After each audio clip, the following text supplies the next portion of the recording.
Welcome back to Aliyah Yomi. Today we're going to be learning Emor Shlishi, the third Aliyah in Parshas Emor. Our Aliyah is on the topic of willing to be holy. Our Aliyah is, in fact, 17 psukim, running from Perek Chov Beis, Pasuk Yud Zayin to Pasuk Lamed Gimel. A few basic topics of our Aliyah. The first is when describing bringing karbanos lirtzonachem, it needs to be to your will. Tomim zachar babakar b'ksavim v'avayizim. It has to be brought of these types of animals. And anything which has a mum, any animal which has a blemish, cannot be brought as a karban. Like we saw that human beings who are kohanim, who have a mum, who have a blemish, cannot eat or cannot sacrifice. Here, this is talking about how the animals cannot be used as sacrifices if they have, and there's a whole list of mumim, of blemishes as well. And we're not allowed to take miyad ben nechar from a foreigner, a karban. They are considered that they are blemished and they cannot be accepted. We then hear a few very interesting short mitzvahs. One is that any animal, a kosher animal, when it is born, it needs to wait 7 days by its mother, and only on the 8th day can it be brought as a karban. So no animal can be brought as a karban before 8 days. And then we hear also another mitzvah of you cannot slaughter a mother and its young on the same day. This is the mitzvah called Oisai ve'esbenoi, it and its child. And then we hear about the mitzvah of the karban toda. It needs to be l'ratzonachem, again to your will, and there's an isra of noisar, of not leaving over any extra meat which is uneaten. We're told to keep all the mitzvahs of Hashem, and famously, v'lo yisachal Hashem kodshi, don't desecrate my holy name. V'nikdashti b'soich b'nei Yisrael niya Hashem mekadeshchem. You should sanctify the name of Hashem. This is the mitzvah of Kiddush Hashem, and because Hashem took you out of Egypt to be your God. So a lot of things to think about in this idea. The first question to consider is, why does it say about these karbanos lirtzonachem? It needs to be to your will. So the Midrash Halacha, the Torah's Kanim, says that this is referring to melamed she'en kofen es hatzibur al korcho. You cannot force the community, as explained by the Torah Tzmima, that if a community has a requirement to bring a karban and they didn't bring it, you cannot force them. However, when it comes to a yachid, an individual, then you may force that individual to bring their karban as they are expected to do it. However, moving away from the halachic perspective, the Hayamek Davar Naftali Tzvi Yehuda Berlin explains that what is l'irtzonachem? Hainu tefillah, meaning how does the karban really work? How does sacrifice really work when it's accompanied with a supplication?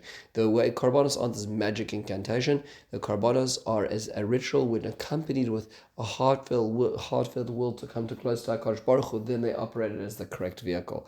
When that vehicle disappeared, when karbanos fell short and stopped being available, the l'irtzonachem, the prayer, still exists. Now, why is a blemish not allowed by an animal? So the Sforno does quote a very interesting idea in philosophy, which is pasuk later on in Nach, which is would you bring this to your pecha, to your governor? Meaning, if you're going to bring a sacrifice and you're going to bring a gift to your governor, would you bring the lamb with a broken leg? No, you would not. So in front of Hashem, you're going to do that. You're going to be cheap with Hashem. That's not the way we do it. We have to sometimes look to the norms of society, sometimes, and say that would be not the way that we do it in society. We certainly should not do that for Hashem either. Why is there an 8-day wait for the korban? So the Bechor Shor of Yosef Bechor Shor explains. Number one is because it could be a nefil, it could be a lav barakayama, an animal which will not live, and you need 7 days to ascertain that in fact it is going to live. Once it lives, then you can now shecht it as a viable animal. Before then, it's not considered viable. For a human being, it's 30 days. For a child, but for an animal, it's 7 days. The other option Rav Yosef Bechor suggests is that it leaves a place of impurity, and part of the purifying process is it needs a 7-day period in order to be brought as a karban, so it's leaving its state of impurity, which we see about other processes of childbirth elsewhere in the Torah as well. There's another possibility over here, which is a very beautiful idea of Rabbi Yisrael of Koznitz, the Avodas Yisrael, who says a very interesting observation. He quotes a midrash, Vayikra Rabbah, which quotes Rabbi Yeshua de Sichnin, quoting Rabbi Levi, who would say that this is a mashal, this is a parable to a king who comes to a country, and he says, Anybody who wants to visit me, to have an audience with me, that's fine, but you need to come in front of the matruna tchila. My representative is going to be this lady who's going to see everybody first. She's going to be the triage before you get to see the king as well. What's the nimshal? So the Midrash explains that is what Shabbos is. If you want to have a korban, if you want to bring a korban, something close to me, it first needs to engage in a Shabbos. Similar kind of perspective for a bris milah, for a young boy.